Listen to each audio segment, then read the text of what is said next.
Hi, Dr. Heidi. It's lovely to have you back in studio with us again today.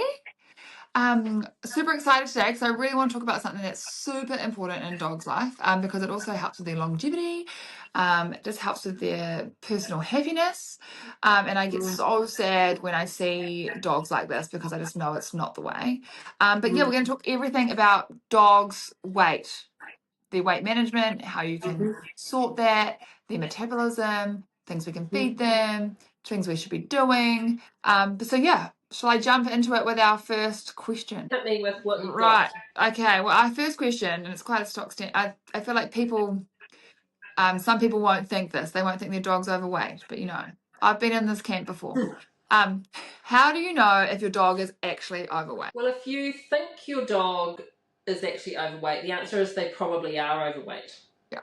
Most people are really surprised to learn that their dog is overweight because what's happened is, like with people, we've become accustomed that dogs are getting bigger and bigger and bigger and bigger, like people's body weight. If we're tracking it since the 70s, 80s, 90s, 2000, people are getting bigger too.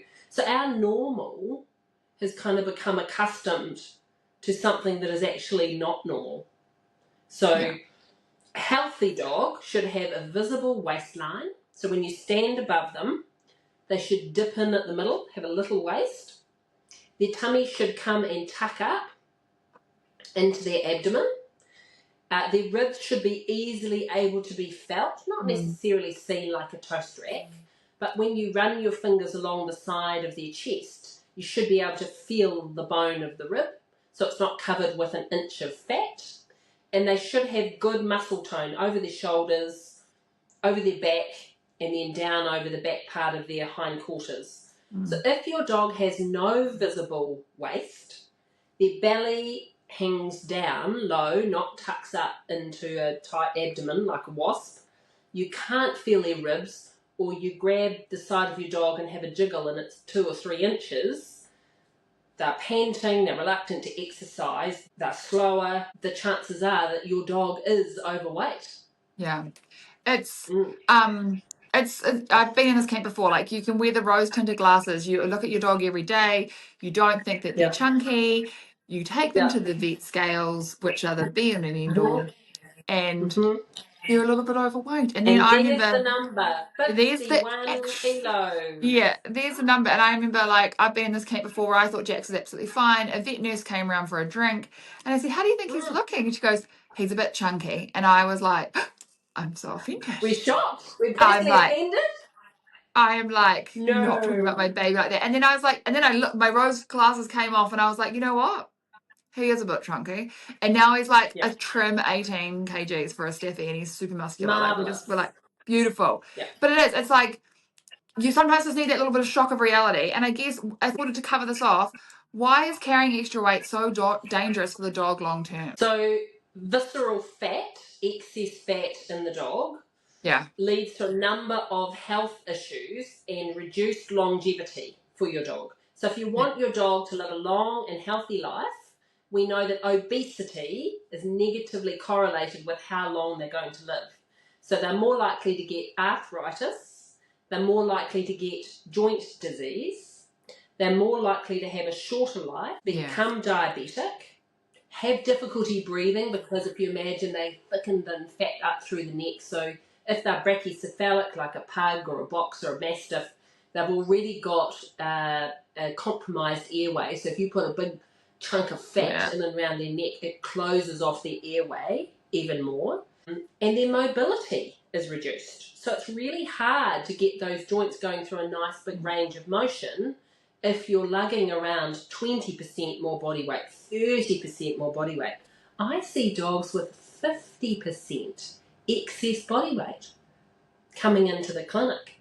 That's how it's what happens when we overfeed our dogs. That's crazy. Like, that's so much over treating, so much eating off the wrong plate. Okay, so the next one that I have is, because this is actually quite an open-ended question because every dog is so different. I think it's good to cover this, like, not one serving size, just like humans, is not okay for all dogs, you know, like a Chihuahua cannot have the same as a Great Dane, obviously self-explanatory, but just in a whole lot of levels. So like, how much should I actually be feeding my dog? And are we all overfeeding? Like, how do you Yes, work that probably. out yourself as a new dog owner? So if your dog is undesexed, Yeah. they require more calories, more nutrition often than a dog that is desexed. If your dog is less active, so they're sleeping for 18 hours a day, versus if your dog is a New Zealand farm dog, hunt away, working 10 hours a day on the farm, then you can give them more fuel, more energy. An indoor couch potato, living indoors, less calories. And if your lifestyle and your habit and your heart, your behaviour is that you want to give your dog lots of multiple treats, then you need to account for those calories and reduce that off the daily feeding total. So owners commonly overfeed because they work to the requirements on the bag. Yeah. Or they may also be mixed feeding, giving a patty and some veggies, which is marvellous. But then they come along and they give dental chews. They give training treats. They give table scraps. They give their dog pig's ears to chew while they go out to keep them happy for an hour or so and they pop down shopping. Milk in the bowl instead of water, it's more calories. Peanut butter, very high calories. And of course, extra snacks from Nana, from Dad, from Aunt Marjorie, and from the children dropping their food. So dogs can easily get 20 or 30% extra calories from all of these other types of food throughout the day. So if your dog is, maintaining extra weight, they're eating more calories than what they actually need. That's the reality. It's energy in, energy out. And it doesn't matter where the calories came from, but it's good to be realistic and say, rather than, we can take it a wee bit personally when the vet says to us, oh gosh, Bob is a little bit chunky. And we're horrified because we think that it reflects upon us. But it's factual. Your dog, Mrs. Jones, is 30% overweight. And we're worried about the health outcomes for those things. So you've got to add up the dry food, you've got to add up the raw food, the home cooking, and the treats. And it's total energy intake that matters. Yeah. That's super important. You've got to include the treats. You can't just, they're not 0 calories. They're not on top of meals. It's like, it's all included. And if you are going to treat, you need to take them for a really good run. Go and burn it off. Yeah. The other thing, when I talk to owners about how much exercise is their dog doing, so it's a little bit like being truthful with the PT. I sleep 18 hours a day. I walk for 20 minutes in the morning, and I'm eating really calorie-dense food. I don't know why I'm overweight.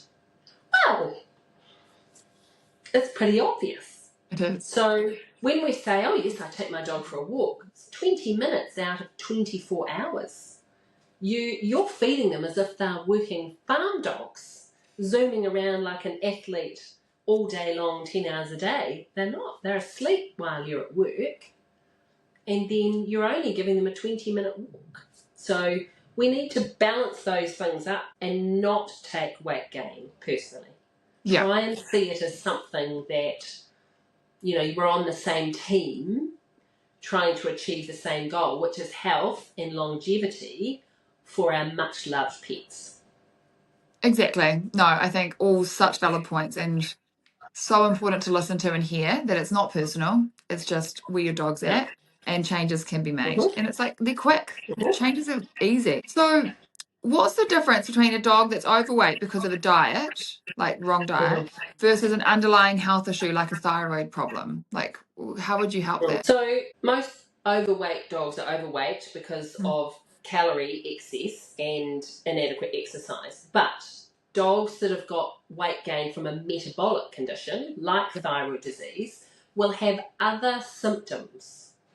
So they might be lethargic, they might be cold and always want to be by the heater or the fire. They'll often get recurrent ear infections. So that dog that just keeps getting an ear infection after another ear infection, we always test for thyroid.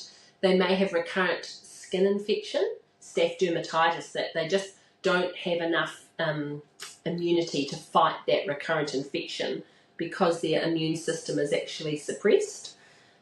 Sometimes they'll be a little bit bald on the tops of the sides or down the tail, and they often have a very dry, abnormal, crunchy coat. And when we clip them, their hair doesn't grow back. But having a routine thyroid blood test is very simple. So if your dog has those symptoms and your dog has a big pendulous pot belly, then you may have an out for why your dog is looking overweight. They have a thyroid issue. And so when we treat the thyroid issue and change their food, then yes, quite right, your dog has a medical reason for having a pot belly. So as well as thyroid disease, we commonly come across Cushing's dogs or hyperadrenocorticism, too much cortisol in the system. Steroids, if vets have put your dogs on steroids, they need to remind you of the side effects of those drugs. So they suppress the immune system, they suppress the inflammatory response, and they can make the dog PUPD, polyuria polydipsia. Those dogs will often eat massively, ravenously, and then drink ravenously, and then do a lot of peeing. So that's a steroid-related issue. And then you have, other dogs that don't move around, so they don't burn off energy because they're in pain. Their back is sore, their hips are sore, their kneecaps might be dislocating. And so they just tuck under and sit there and don't want to move. So that's the importance of a thorough veterinary exam, because I have diagnosed bilaterally luxating patellas on dogs. The dogs couldn't walk. The owner just sort of carried them around. Quite amazing. Yeah. And that's super interesting that it's just like take your dog to the vet if you think it's not just you've reduced food, you aren't seeing any results, something's up. A quick, simple blood test can show so much. So really important that you do go to the vet and jump on that early. And I guess my last question is, how does gut health and the microbiome affect a dog's weight and its metabolism? So that's one of the most exciting areas in veterinary medicine, and we love to talk about gut health and microbiome. So the bacteria that are in the microbiome influence the whole dog, influences their digestion, their immune system, their whole metabolism and how that works, inflammation in the body, and the ability of the immune system to regulate itself. So an unhealthy microbiome, or what we call microbiome dysbiosis, which we see really commonly, those dogs will have weight gain. They will have lots of inflammation. They won't digest food well. They're often diagnosed with having food sensitivities.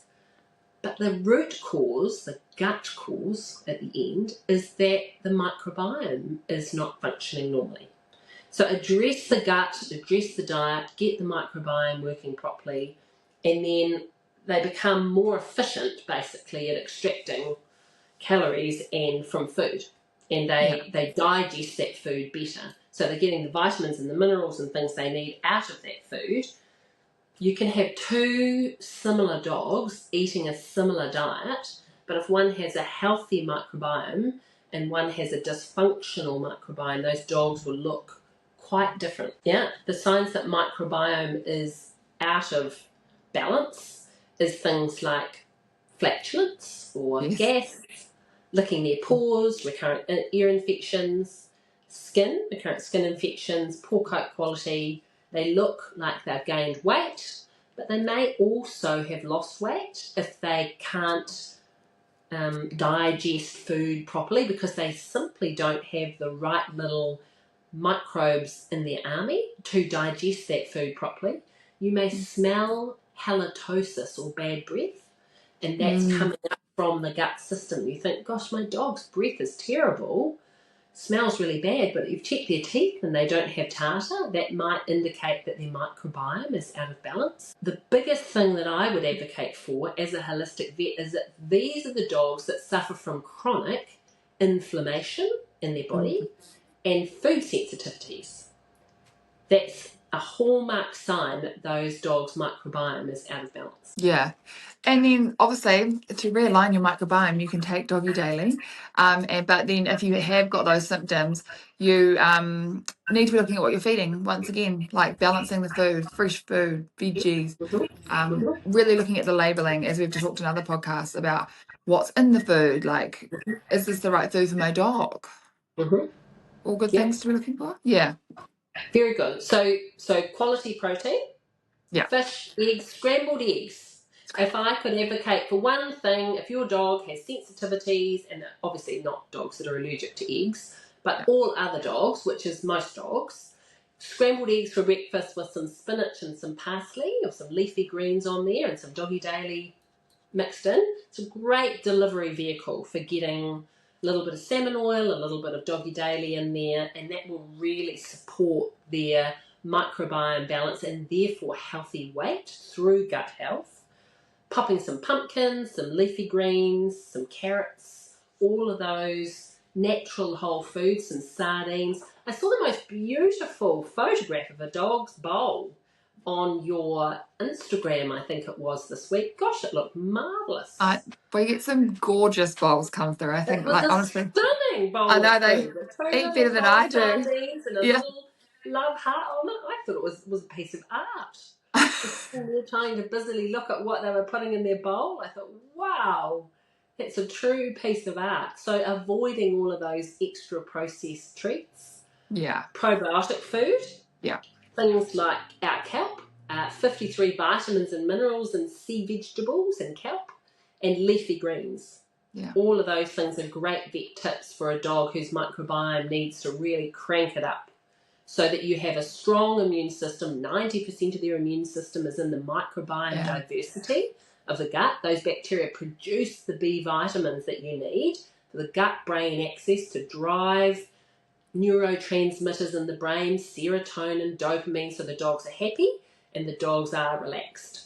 If you don't have those bugs, there's a major cause. B vitamin deficiency and microbiome dysbiosis is one of the major causes of anxiety in dogs. So if you have an anxious dog, that's a great place to start. Or speak to your holistic vet that will probably talk you through a range of tests and things that you can do to add in some fresh food, unprocessed food. And then you can get your dog back to a more healthy body weight with a functioning immune system, balanced microbiome, and hopefully happy thyroid function at the same time. I know, they really are just a trifecta, aren't they? Gut, weight, immunity. So we are one holistic system. We're not a thyroid. We're not a skin. These things are all interconnected on a cellular level and an energetic level, but we are a little fabulous chemistry set with this amazing gut function that's the centre of everything we do. And as scientists and veterinarians, we look right back to Hippocrates, one of the first doctors, who says, let thy medicine be your food and your food be your medicine.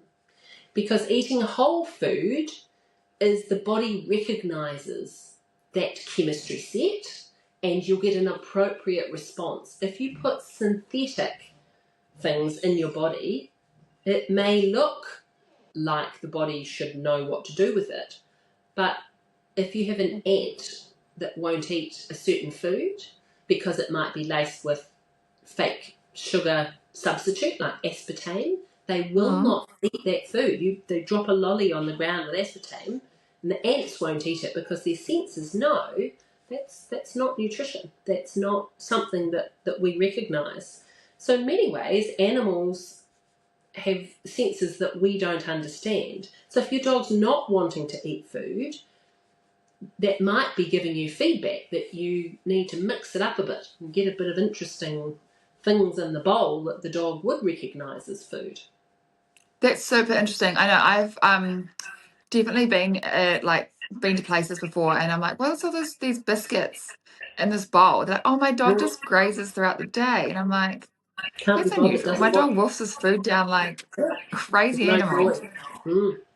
So I always, when we're changing a dog's diet, I always say to the owner, you'll know when you get it right if you observe your dog's behaviour, because you will see joy. I said, what do you mean you'll see joy? Well, I said, explain to me now what your dog does. Oh, they really don't want to eat their food, and they go up to their bowl and they have a sniff and they think, meh. There's no joy there. There's no serotonin, there's no dopamine. When you have a dog that's on a mixed feeding regime, like a terrier, terriers are biologically designed to hunt things that wiggle and squeak. So you put a piece of rabbit leg in there or possum meat in there and you put some veggies in there, the dog will just rip in there like their whole Christmases have all come at once. Because all of those gut bacteria, what we know is they send out little excitement, chemistry messages to the body that, yes, this is what we like, thank you, please do that again, because it's trying to feed back into the owner and the dog that this is food, whole protein, wonderful veggies, lots of vitamins and minerals. And then your dog will move better, they'll have less arthritis, they'll have a better quality of life throughout their senior years.